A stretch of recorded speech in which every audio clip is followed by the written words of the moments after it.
जे येईल ते जी बोलतो. धोबी सुद्धा याला कपड्याचे डाग काढता येत नाही, तो चित्ताचा डाग कसा काढणार? बोलणं कळलं का?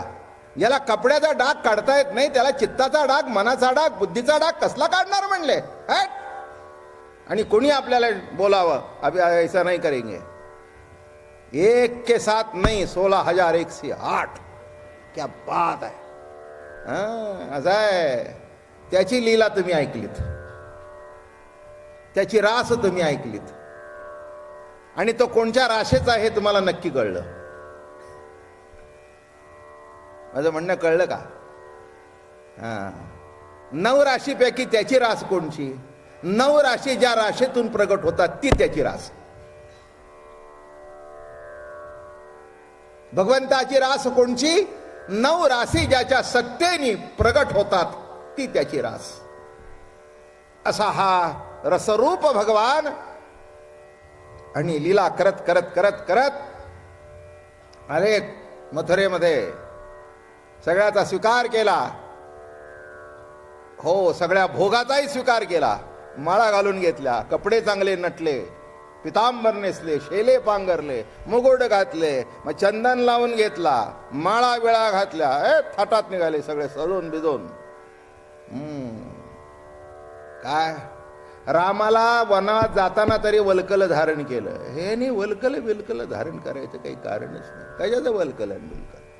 सगळा कायम नटलेला तो मुकुट बिगुट मयूर पिच्छवेटी वगैरे अतिशय सुंदर.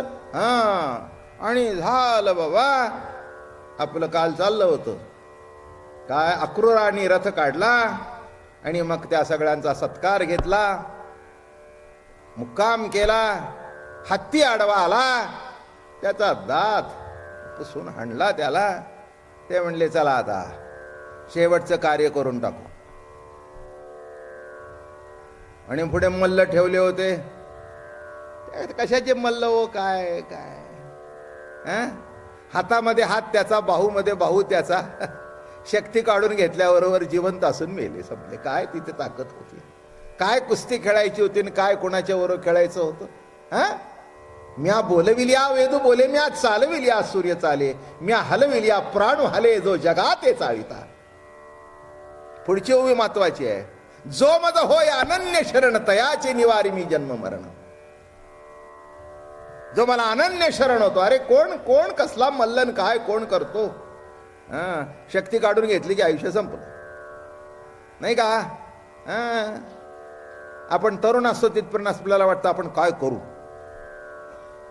आणि एकदा 50 उलटल्यानंतर कळतं की हळूहळू आता कमी होत चाललं. पायातली शक्ती कमी, एक एक दात तिथपर्यंत हळूहळू. पहिल्यांदा एक सिग्नल येतो, पहिल्यांदा थंड खाताना दाताला कळ येते. अरे असं काय झालं? वरचं कवर कमी झालं, दाताचं कवर कमी झालं की कळा येऊ लागतात. दंताळवाडी ओस झाली, आला बागोला आजा. दंताळवाडी पुढचं सांगत नाही. नाकमुक गळू लागले. काय बोललं तर समोरच्या तो तोंडावर थुंकी उडते, म्हणून पोरं सुद्धा तिथून बोलतात.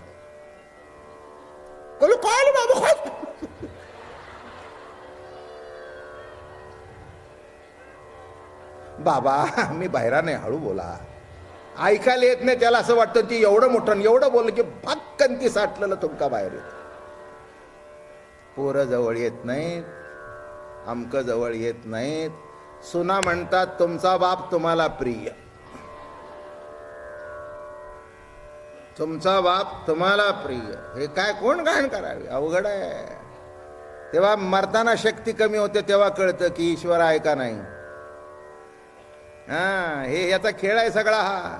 आता काय ते पेलवान करतात आणि काय तो हत्ती करतो. कंसाला वाटलं चला आता आपला नंबर आलाच आहे. भाग्यवान आहेस लेका तू, खरंच भाग्यवान आहेस. असं गीता तो गीतेच पुढे सांगणार आहे. की अंतकाळी माझं स्मरण कर. हा त्याचं स्मरण करत त्याच्या दारात चालत गेला मारायला. काय भाग्य आहे हो. विचार करून बघा ना तुम्ही. असा आता उलटा विचार करा. गीतेत काय सांगितलं? अर्जुना अंतकाळी माझं स्मरण कर. कुठलं होतंय इथे? अंतकाळी माझं स्मरण करण नाही, तुझा अंत करण्याकरता मी येतो. आणि कंसाने त्याच्याकडे बघत बघत प्राण सोडला, मुक्त झाला. खलास. योगी मुनी जपी तपी त्यांना जी मुक्ती मिळाली नाही ती कंसाला सहज त्याच्या दर्शनाने मिळाली.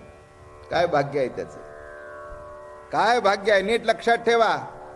एक सांगतो, कशाही संबंधात राहा पण देवाजवळ राहा, विरोधातून राहा. म्हणून नास्तिक सुद्धा देवाजवळच असतं. तुम्ही त्या नास्तिकांची चिंता करायचं काही कारण नाही आहे. उलट नास्तिक तुमच्यापेक्षा देवाजवळ आहेत. त्यांना सतत काळजी असते. कोण जर भेटला बाबा महाराजासारखा आणि आपल्या गळ्यात देव उतरवला तर त्यापेक्षा आपले 4 हात लांब. आम्ही देव मानत नाही. अवघड आहे, अवघड आहे. नीट लक्षात ठेवा. कारण त्यांना सतत देवाचं चिंतन आहे. आम्ही देव मानत नाही, आम्ही देव मानत नाही, आम्ही देव मानत नाही, आम्ही देव मानत नाही, आम्ही नास्तिक आहोत. अरे पण काय एवढा ढोल पिटायची गरज आहे का? जे सगळे नास्तिक आहेत त्यांच्या बायका चौपट आस्तिक आहेत. मी तुम्हाला नावं बिव कोणाची सांगत नाहीत, पण मध्ये पेपरवर लेख आले होते की आम्ही काही मानत नाही पण बायको म्हणते गणपती मांडलाय, प्रसाद घ्या, मी घेतो. अब ये क्या बात आहे? आमच्याकडे नवरात्राची पूजा होते. मग आमची बायको सगळ्यांना बोलवते, पाहुण्या मंडळींना. भाऊ बिव येतात. मग ते म्हणतात दुर्गे दुर्गट भारी. बायकोचं नाव दुर्गा होतं.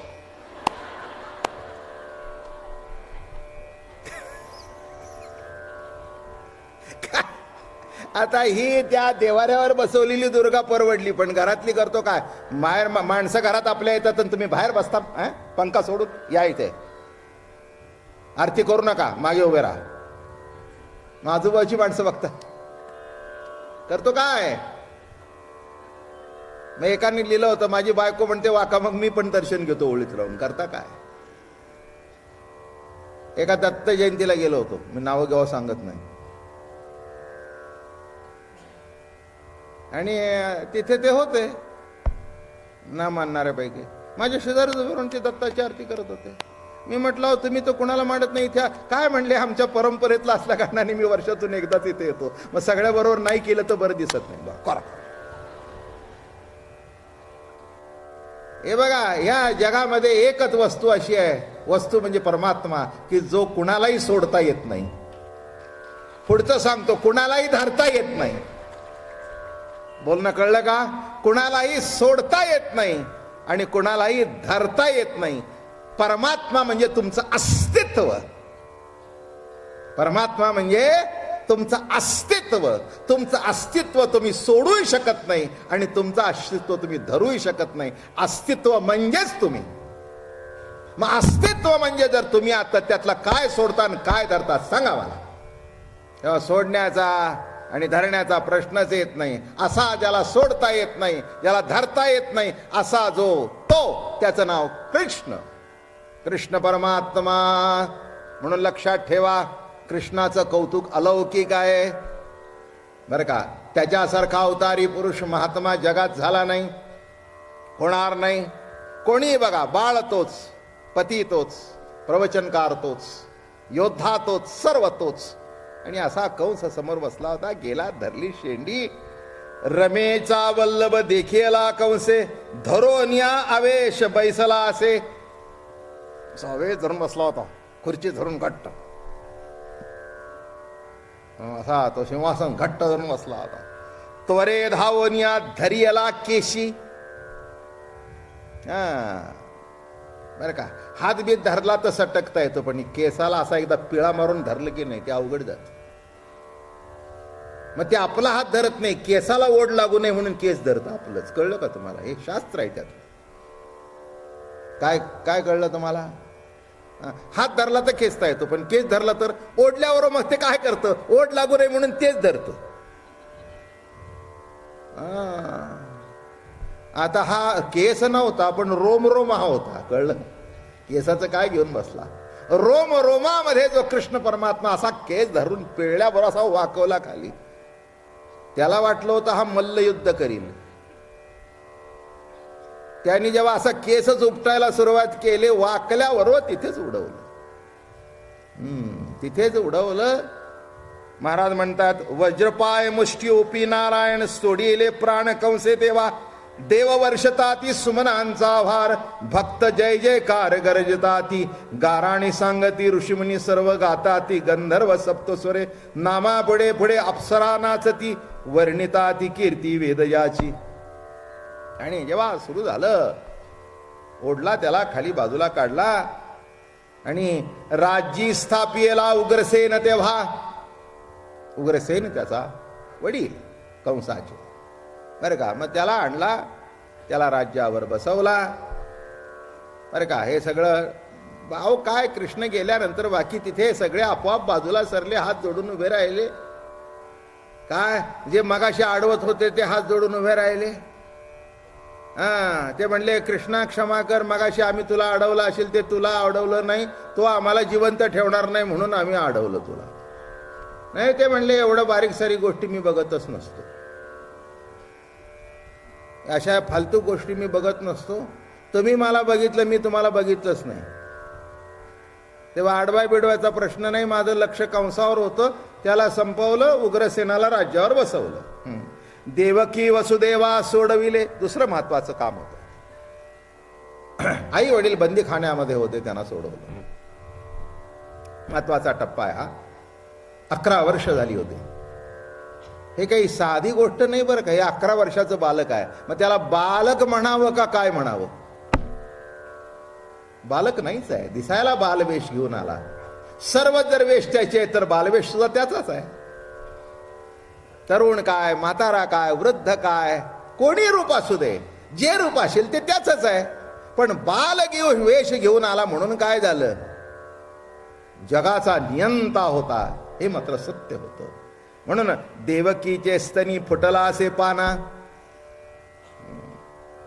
देवकीने आणि त्या कृष्ण प्रभूला बघितलं, डोळ्याला धार लागली. प्रभू गेले जवळ, बिलगले आईला.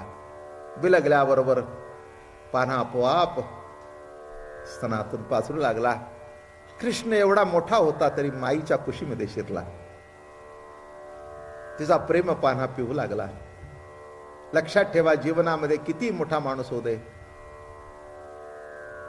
जीवनामध्ये शेवटी प्रेमाचा पाझर लागतोच. प्रेमाचा पाझर लागतोच.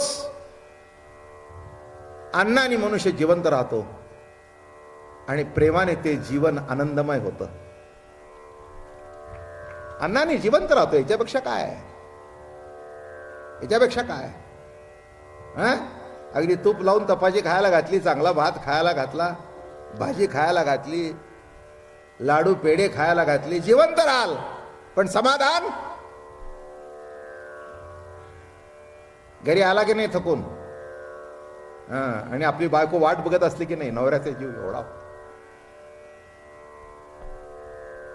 काय. आणि वाढताना, अहो एक घ्या ना पोळी जास्त, अहो घ्या ना, अहो एक लाडू घ्या, हो अरे नको नको घ्या. बरं वाटतं आपलं कोणतरी काळजी. लाडूचं महत्व नाही, लाडूपेक्षा ज्या प्रेमाने वाढलं ते प्रेम गोड आहे. लाडू गोड आहे का प्रेम गोड आहे? लाडूच्या गोडीने डायबिटीस होईल आणि प्रेमाने जाईल. डायबिटीसचं एक कारण माहितीये का तुम्हाला? टेन्शन हे सुद्धा एक डायबिटीसचं कारण आहे. टेन्शन हे सुद्धा डायबिटीसचं एक कारण आहे. प्रेम असेल तर डायबिटीस निघून जाईल, तणाव असेल तर वाढेल. हे नीट लक्षात घ्या सगळं. म्हणजे अनेक कारणापैकी तेच एक कारण, तेच अनेक कारणापैकी एक आहे. म्हणजे त्यांनीच होईल असं काही नाही, पण एक कारण नक्की आहे. मग आता मला सांगा, प्रेमाने वाढल्यानंतर किती बरं वाटलं?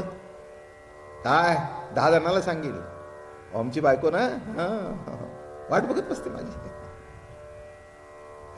हो ठीक आहे, चांगली गोष्ट आहे. वाट बघणं बायकांनी, एक मी तुम्हाला सांगतो, भूक लागली तर खाऊन घ्या, पण त्याला सांगा वाट बघते. हा आजचा शेवटचा गुरुमंत्र.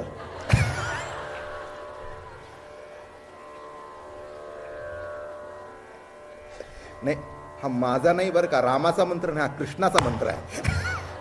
कृष्णाचा मंत्र कृष्णासारखाच द्यावा ना, म्हणजे त्याच्यामध्येही अशी फिरकी असावीच ना. सरळ असलं तर काय उपयोग आहे. भूक लागली तर आता हे 10ला येणार, ते रात्री 12 वाजेपर्यंत आलं, काय त्या बाईने काही मरावं का, काय करावं. तिने आपलं चपाती पाती खाल्ली थोडी, आलं का लक्षात, आणि आपली बसली. काय का जेवलीस का, तसं काही जेवलं नाही, पण थोडंसं पाणी पिलं. मी तुम्हाला कसं बोलावं ते शिकवतो. अहो, एका महिन्यात निदान कसं असं गुगली टाकून बोलावं एवढं तरी शिकून घ्या, फायदा होईल तुमचा. माझं जाऊ द्या. काय हो, काय आनंद नवऱ्याला वाटतं. मग त्याच्याबरोबर ती ताट घेते, थोडासा भात बीत घेते. अगं नुसताच भात घेतला, पोळी नाही, थोडंसं मगाशी मुलींच्या बरोबर.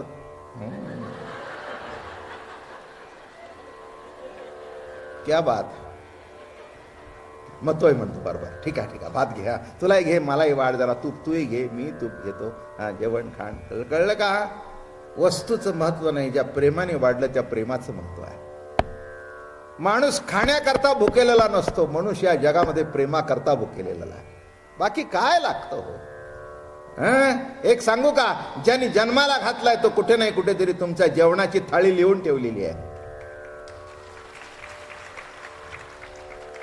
महाराज म्हणाले, काय सुंदर लिहितायत, अधनी घातलिया हरळ होती अमृताचे तांदूळ, जरी भुकेची राखे वेळ श्री जगन्नाथ.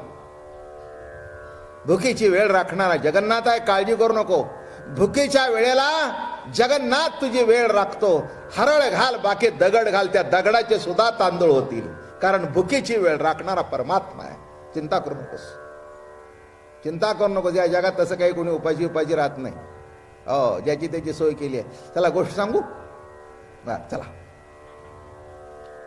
आता शिव झालाय ना, शिवाचीच सांगतो, शिवाचीच सांगतो. काय झालं, शिव पार्वती होते दोघं जण,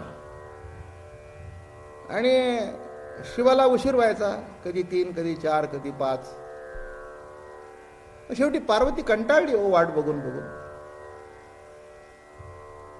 आणि मग शेवटी म्हणाले, अहो किती उशीर करता, काय तुम्हाला आमची काळजी आहे का नाही. अगं पार्वती, मी तुला रोज सांगितलंय, तू खाऊन घेत चल, मी तुला रोज सांगतो, तुला माहिती आहे माझ्या मागे किती काम आहे. अहो कसलं काम आलंय. अगं म्हणे, सर्व जग जेवल्याशिवाय मी जेवत नाही.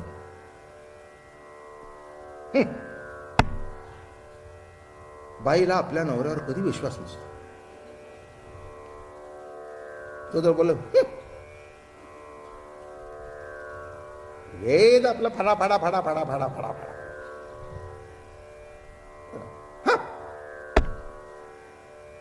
तर ती पार्वतीच. ती म्हणले, काय सांगता, म्हणले सगळे हो हो, अगदी किडी मुंगी अमके तमके सगळे जेवल्यावर मी जेवतो. असा हिने खोनगाठ बांधली, उद्या बघते. मिशी नसताना सुद्धा ताव मारला तिने. कुशाने मुशीवर हात फिरला तर ती म्हणली, बघते सध्याच्या बायका आता काही नाही हो, आता तर काय सध्या 33% साथ आतात नाही, 100% आहे. कळलं का तुम्हाला. ज्या दिवशी बाई या हिंदुस्थानची प्रेसिडेंट झाली त्या दिवशी तुम्ही म्हणा 33%, मी म्हणणार नाही, मी म्हणेन 100% आहे. किती बिल पास केली, तिची सही झाल्याशिवाय ॲसेंट ऑफ द प्रेसिडेंट असं म्हणतात त्याला. शब्द तसाच आहे. काही काही बिलं अशी ठेवून दिली जातात. आता लिहिलंय की कॅबिनेटनी सांगितल्यानंतर सही करायलाच पाहिजे, पण केली नाही तर. त्या जाईल सिंगने आणला होता बघा एकदा प्रसंग असा. मग तुम्ही ते कॅबिनेट भरवा, मीटिंग भरवा, सबंध फुल लोकसभा भरवा, मग त्याला दिल्ली बहुत दूर आहे. म्हणजे अडवायचं म्हटलं तर अडवता. मग आता कुणाची सही, म्हणून सध्या 100% प्रतितीचं राज्य आहे. चांगलं आहे. अहो आमच्याकडे कधीच आम्हाला वाटलं नाही. मी तुम्हाला सांगू, आमच्या साधू संतांनी बाईला संत करून टाकले. आणखीन किती मोठं पद देणार, किती मोठं पद देणार, याच्यापेक्षा जगात दुसरं पद नाही. कारण जगात अनेक ठिकाणी प्रेसिडेंट झाल्या का नाही? शेजारच्या राज्यामध्ये इकडे तिकडे झाल्या ना, बांगलादेश वगैरे अनेक ठिकाणी झाल्या. इंग्लंडमध्ये एक काळ असा होता, राणी आणि तिच्या हातची PM ती बाई होती. तेव्हा तो काही प्रश्न विशेष आमच्याकडे कधी आला नाही. आम्हाला बाई कधी वाटलीच नाही. आम्हाला जी वाटली ती आई वाटली. म्हणून तिच्याकडे संतत्व देणं आमच्या संत कधी मागे पुढे बघितले नाहीत. हे आमच्या संताचं वैशिष्ट्य होतं, लक्षात घ्या. तेव्हा अशी पार्वतीची कथा चालली आहे. आणि काही आपलं सांगायचं, पार्वतीने काय केलं दुसऱ्या दिवशी बरं का, एक अशी डबी घेतली आणि त्या डबीमध्ये एक मुंगी बारीक टाकली, बंद केली आणि आपल्या कनवटीला लावून ठेवली. येऊ दे म्हणली आता घरी. रुबाब मध्ये आपलं काही सांगायचं, पोरासोरांना गप्पा सांगायच्या. जग जेवल्याशिवाय मी जेवत नाही. आता त्या मुंगी कुठून जेवली विचारते मी त्यांना. अशीच आपल्या नवऱ्यावर श्रद्धा असावी.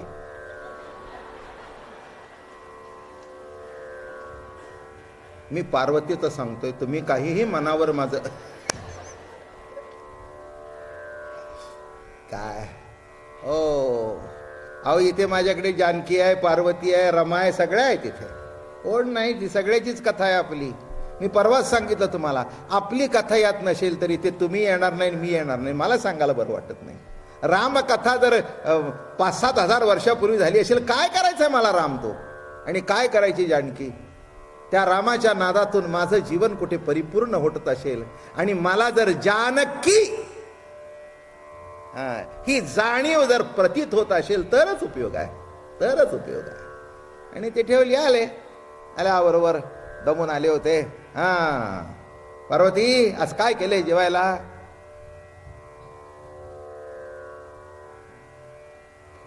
शिवा सगळे जेवले का?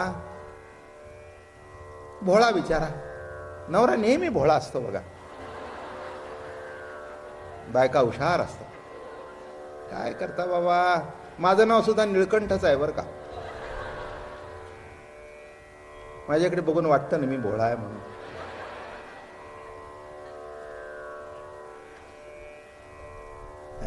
लुच्चे असण्यापेक्षा भोळं बरं. काय चला गंमत म्हणून आज आपलं शेवटचं प्रवचन आहे, उद्या कीर्तन आहे, परवा आहे. तसं काही नाही, शेवट बोट काही नाही. तुमचं माझं आयुष्य आहे तिथपर्यंत चालू राहणार. याच्यात कुठे अतिशोक्ती काही नाही. आमच्या तात्या म्हणा, आप्पा म्हणा, मामा म्हणा, ही सगळी पुढची पिढी म्हणा, सगळ्यांचं नेहमीच आग्रहाचं. आणि कोणीतरी बसलं तर सांगतं का हो आपलं 2 महिने होणार होतं ना, कोणीतरी विचारतंच मला. म्हटलं बाबा 1 महिना आहे ते बरं आहे, आपला आनंदात आहे, आनंदात आहे, समाधान आहे. हे बघा तुम्हाला कमी झालंय हे वाटणं ना, हेच 15 वर्षातलं यश आहे. काय म्हटलं यश काय आहे? मी 1 महिना सांगितलंय नव्हे, ऐकून सुद्धा तुम्हाला वाटतंय ना अरे अरे अरे अरे अरे अरे अरे अरे हेच केव्हा संपतोय कोणाला माहित. नियम घेतलाय, झालं वाटोळ झालं. नियम म्हटलं की नियम चुकला. आणि प्रेम असेल तिथे नियम चुकतच नाही, कारण नियम म्हणून केलं नाही, जीवनाचं प्रेम म्हणून केलंय, आवडीने. असं वाटतं केव्हा 6 वाजतात, केव्हा जाऊन बसतो, केव्हा मी ऐकतो. ही जी ओढ आहे ती अलौकिक आहे, तेच वैशिष्ट्य आहे. आणि असो. आणि शिवा सगळे जेवले? हो. पुन्हा जाऊन तांब्या ठेवला. शिवा सगळे जेवले? अगं हो ना. पुन्हा आणून ताट ठेवलं, पाणी. शिवा जरा थांबा, सगळे जेवले? तू काय पार्वती, हे काय काय? अगं मला भूक लागली. ती काय भानगड आहे तुझी? थांबा म्हणले, अजून एक व्यक्ती या जगात जेवायची राहिलेली आहे. तुम्ही काल म्हणला होता ना,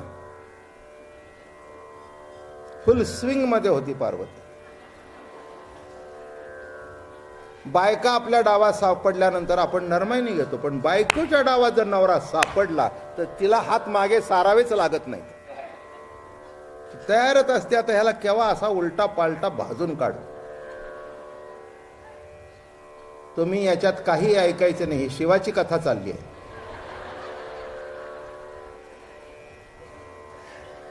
आणि जो सापडला आता डावात, काय म्हणली आपलं सांगायच्या कथा शिवलीला तुमची. थांबा म्हणले, एक